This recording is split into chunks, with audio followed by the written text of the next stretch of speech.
Hello friends, ഇന്ന് നമുക്ക് soya സോസോ മല്ലിയിലയോ ഒന്നും ചേർക്കാതെ നമ്മുടെ വീട്ടിലുള്ള ചേരുവകൾ വെച്ച് നല്ല നാടൻ സ്റ്റൈലിലൊരു എഗ് ഫ്രൈഡ് റൈസ് ഉണ്ടാക്കിയാലോ.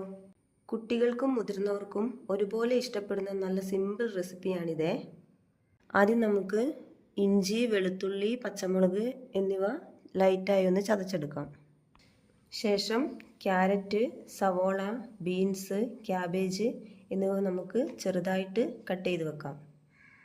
നിങ്ങളുടെ ഇഷ്ടാനുസരണം ആവശ്യമുള്ള വെജിറ്റബിൾസ് ആഡ് ചെയ്യാവുന്നതാണ്.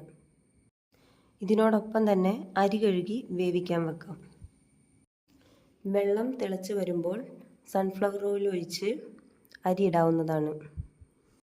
ഇനിയൊരു പാൻ അടുപ്പത്ത് വെക്കാം. എണ്ണ ഒഴിച്ച് ചതച്ച ഇഞ്ചി, വെളുത്തുള്ളി, പച്ചമുളക് എന്നിവ ചേർത്ത് കൊടുക്കാം. ഇതൊന്ന് വഴറ്റി ഇതിൻ്റെ പച്ചമണം മാറുന്നത് വരെ ചെറുതായി ഒന്ന് മൂപ്പിച്ചെടുക്കണം.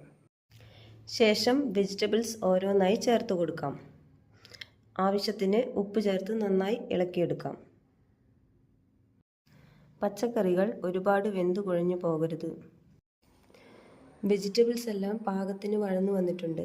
ഇനി അതിലേക്ക് തയ്യാറാക്കി വെച്ച മുട്ട ചേർത്ത് ചിക്കി പൊരിച്ചെടുക്കാം. ഇനി ഇതിലേക്ക് നമ്മൾ നേരത്തെ തന്നെ വേവിച്ച് തണുപ്പിച്ച് വെച്ചിരുന്ന റൈസ് ചേർത്ത് കൊടുക്കാം. റൈസ് ഒട്ടും ഒട്ടിപ്പിടിക്കാതെ ഇതുപോലെ ഉതിർന്നു കിട്ടണം കേട്ടോ. ഇനി അല്പം കുരുമുളക് പൊടി ചേർത്ത് ഈ മസാലയും പച്ചക്കറികളും ചോറുമായി നന്നായിട്ടൊന്ന് മിക്സ് ചെയ്തെടുക്കാം. റൈസ് ഉടഞ്ഞു പോകാത്ത രീതിയിൽ പതുക്കെ വേണം ഇളക്കാൻ. അങ്ങനെ നമ്മുടെ നാടൻ സ്റ്റൈൽ എഗ് ഫ്രൈഡ് റൈസ് ഇവിടെ റെഡി ആയിട്ടുണ്ട്. സോയ സോസിൻ്റെ ഒട്ടും കുറവ് തോന്നുന്നില്ല. നല്ല കിഡിലൻ ടേസ്റ്റാണ്. എല്ലാവരും ഇതൊന്ന് ട്രൈ ചെയ്ത് നോക്കിയിട്ട് അഭിപ്രായം പറയണേ.